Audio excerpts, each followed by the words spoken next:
आपको ये चीज़ें हमने पिछले धरना प्रदर्शन में भी बताया था, आज के धरना प्रदर्शन में भी बता रहे कि हमने जो ये उत्तराखंड में जो शुरुआत की थी ऋषिकेश के अंदर हुई थी, ऋषिकेश से शुरू की। ऋषिकेश वहाँ हरिद्वार क्यों आए?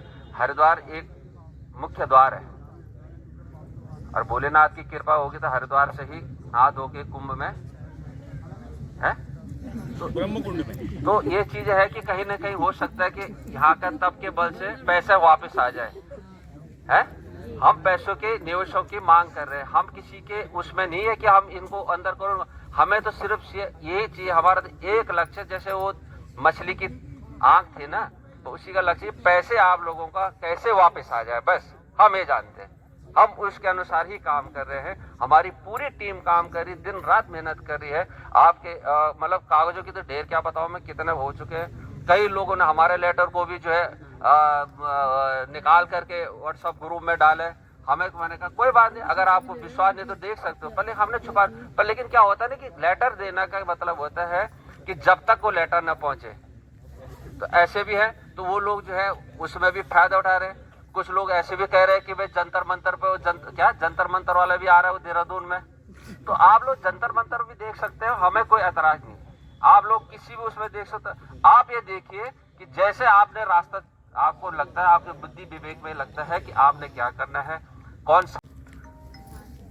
और ये जो जिस सीढ़ी से हम चल रहे हैं वो ऐसी लड़ाई है कि इस लड़ाई में सभी लोगों की बात, उत्तराखंड सरकार हो, चाहे केंद्र में हो, चाहे जांच एजेंसी हो, सब तक आपकी बात लगभग पहुंच चुकी है।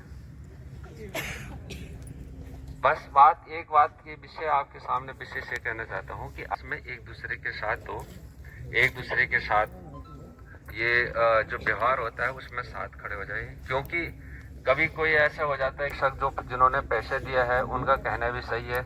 हम ये नहीं कहते उन्होंने क्यों कहा, उन्होंने भरोसा करा है और आपने भरोसा सोसाइटी पे करा, और सोसाइटी के भरोसे पे आपने देखा हो कि इसमें जो सहकार पहले कृषि मंत्रालय में था, उसके बाद सहकारिता मंत्रालय में इसका रजिस्ट्रेशन है, और उत्तराखंड से भी इसको मिला है कि हाँ कुछ हमारी तरफ से ले जा भाई। तो ये चीज़ें प्रक्रिया देखते हुए किसी लोगों ने इसमें आईटीआई भी लगा रखी थी। आईटीआई के द्वारा से ये भी पता था कि ये जो है आपके उसमें जो है ये लीगल में है। तो लीगल जो प्रोसेसर में जो काम हुआ इसी के आधार पर आप लोगों ने करा एक भरोसे के साथ। पर लेकिन आज ये विषय आ रहा है कि एजेंट सीपीओ के उसमें जो कस्टमर है वो बहुत वो कर रहे हैं, मतलब भाषा हो या कार्रवाई हो वो लगातार कर रहे हैं। हमारी तो एक प्रार्थना है कि अगर आपस में ही उलझते रहोगे तो आगे की लड़ाई कैसे लड़ोगे, है कि नहीं। अगर आगे की लड़ाई लड़नी है तो फिर तो आपको, जैसे आज यहाँ पे इतने लोग इकट्ठे हुए, आगे और लोग इकट्ठे होंगे, हो आपको तभी बुलाया जाएगा जब आपकी जरूरत पड़ेगी धरना प्रदर्शन पे। बाकी हम जो कागजी कार्रवाई कर रहे हैं, जो कागज के अनुसार काम कर रहे हैं, आज जो यहाँ पे भी आप बैठे हैं, चाहे पुलिस प्रशासन के सामने बैठे हैं, चाहे डीएम सामने के कार्यालय में बैठे हैं, तो क्यों बैठे हो पता है आपको? आपकी दुनिया भर की कंप्लेंट, दुनिया भर की आपकी वार्ता हो रही, क्यों बैठे हो? क्योंकि आप साफ सुथरे हो, है कि नहीं। अगर आप दोषी होते तो कब पुलिस प्रशासन ने आपको कब का अंदर कर देती। आप इसी बात को सोचो, इस बात को विषय लो कि अगर जब आप साफ सुथरे हो, आपका एलसीसी का जो आप लोगों को जो सुविधा केंद्र मिला वो खुला है, तो आप तो कोई गलत नहीं हो ना।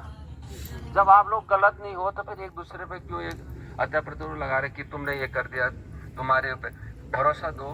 कानूनी जो लड़ाई होती है वो हमेशा देर सवेरे ऊपर, लेकिन सत्य की ओर जाते हैं, टाइम जरूर लगता है। जिस प्रोसेसर से हम आज आपके सामने बोलने की हिम्मत कर रहे हैं ना, हमारी पूरी टीम और हमारी टीम के ऊपर के जो संरक्षक है, हमने जो है यहाँ से लेके उत्तराखंड से लेके भारत सरकार के हर कोने कोने तक आपकी आवाज पहुंच चुकी है। किसके द्वारा?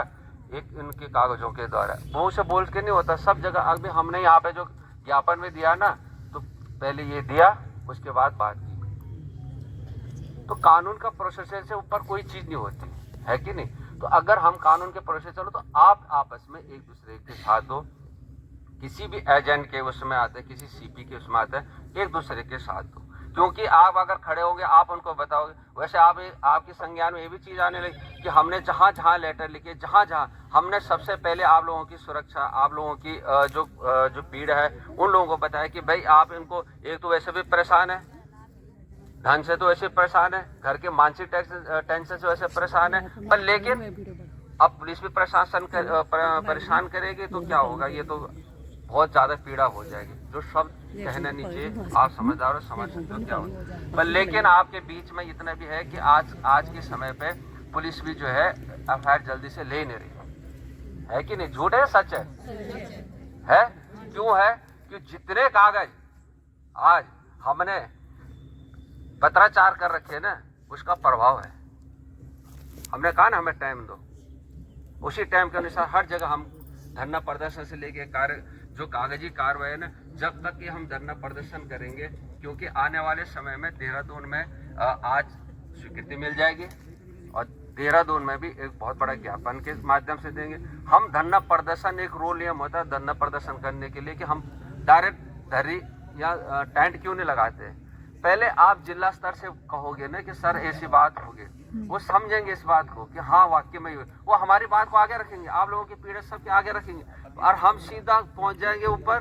वो बोलेगा भाई नीचे पूछा, हमने कहा नहीं, नीचे कुछ आपने दिया कि नहीं, ऐसा नहीं होता। हवाई फायर नहीं है कि नहीं। हम करते हैं कानून लेके, जो कानून कहता है कानून के अनुसार काम करते हैं, जो कानून भारत के संविधान में लिखा उसका अनुसार काम करते हैं। तो इसलिए कह रहे हैं कि आने वाले समय में हरिद्वार के बाद देहरादून का अन्य जिलों में भी ज्ञापन दिया जाएगा, क्योंकि ज्ञापन देने का काम अब शुरू हुआ। क्यों शुरू हुआ? उससे पहले हमने किसी को नहीं कहा कि हमने आपको कुछ कहा या नहीं दिया।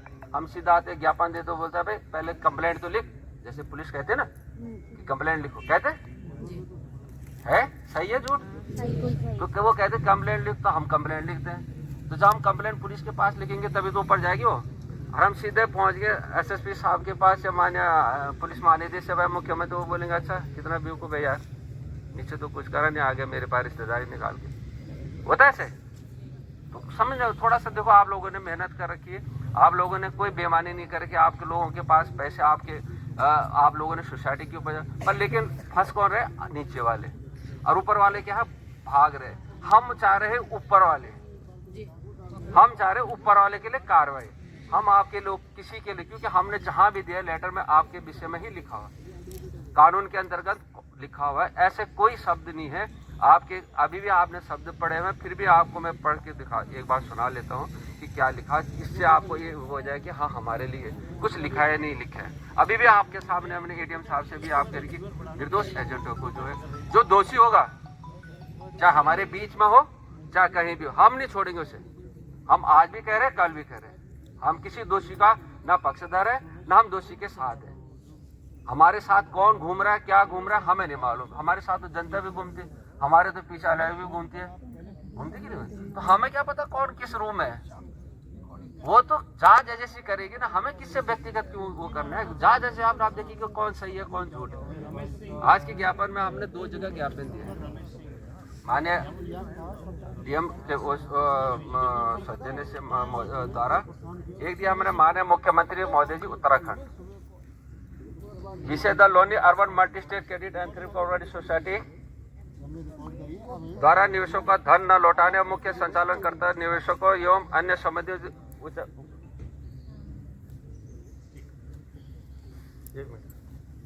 संबंधित उच्चाधिकारियों पर कार्रवाई किए जाने हेतु प्रार्थना पर, मतलब आप लोगों पे कोई कार्रवाई नहीं की, पहले तो जांच तो करो, जांच में जो पाया जाएगा उस दोषी है तो उनको लो ना, निर्दोष को क्यों कर रहे हो?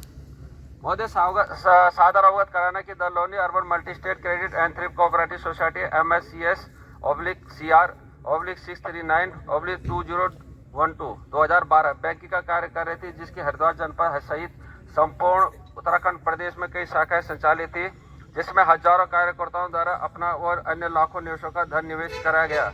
29 अक्टूबर 2024 से इस सोसाइटी का कार्य बंद होने से प्रदेश के लाखों निवेशकों का धन डूबने की संभावना बनी है। सोसाइटी में कार्यरत सभी कार्यकर्ता, कार्यालय संचालक और एजेंट दोहरी मुसीबत का सामना कर रहे हैं, जबकि इनमें उनका कोई दोष नहीं है कि नहीं? ये जो पॉइंट लिखे आपके उसमें लिखे, आगे का जो अंदर का कागज है वो अलग चीज है।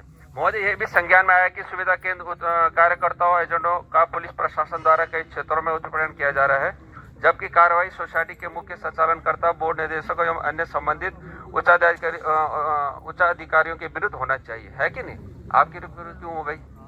आप तो यहीं खड़े हो, कहाँ भाग रहे हो? घर बार सब कुछ, रिश्तेदार सब कुछ, परिवार यहाँ, तो आप तो यूँ, तो अगर हमें पूछना है, किसी को भी पूछना है, तो आप आइए ना, पूछिए, हमारी जांच करिए, हम मना कब कर रहे हैं? अतः आपसे निवेदन करते हैं कि उक्त प्रकरण की उच्च स्तरीय जांच करवाने की कृपा करें, ताकि दोषियों के विरुद्ध विधि सम्मत कार्रवाई कर सोसाइटी के बोर्ड ऑफ डायरेक्टर और संबंधितों पर उनकी चल और अचल संपत्ति जब्तीकरण की कार्रवाई कर लाखों निवेशकों का जमा धन